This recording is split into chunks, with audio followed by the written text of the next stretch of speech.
Il est bon de rappeler le lien historique que la Fédération française de tir entretient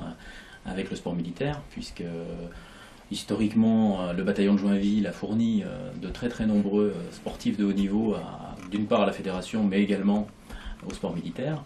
C'est ensuite, nous avons continué au sein d'une section gendarmerie bien spécifique, et du coup ces liens naturels ont amené et la fédération et le sport militaire à continuer à entretenir via des contrats le soutien à nos élites, puisqu'on sait très bien que les sports d'armes sont une discipline relativement privilégiée, aussi bien donc dans les disciplines dites militaires spécifiques, mais également au sein de nos athlètes confirmés en vue des Jeux Olympiques.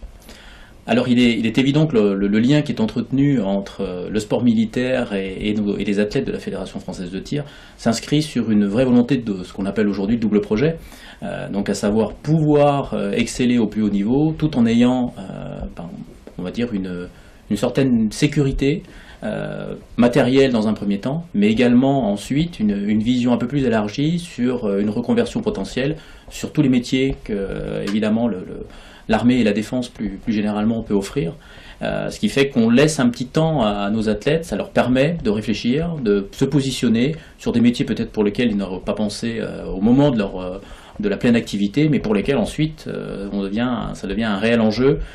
puisqu'on sait très bien qu'une carrière de haut niveau bien remplie, si elle n'a pas été anticipée au moment de la réconversion, peut être des fois délicate. Et là, c'est un vrai challenge aujourd'hui entrepris au niveau du sport militaire, de penser à ce double projet, et nous en sommes ravis. Alors au niveau de la délégation française qui va nous représenter et représenter le sport militaire sur ces 6e Jeux, donc on a un juste équilibre entre des militaires déjà confirmés, qui ont déjà brillé au niveau des Jeux mondiaux militaires, notamment dans les disciplines d'armes de poing,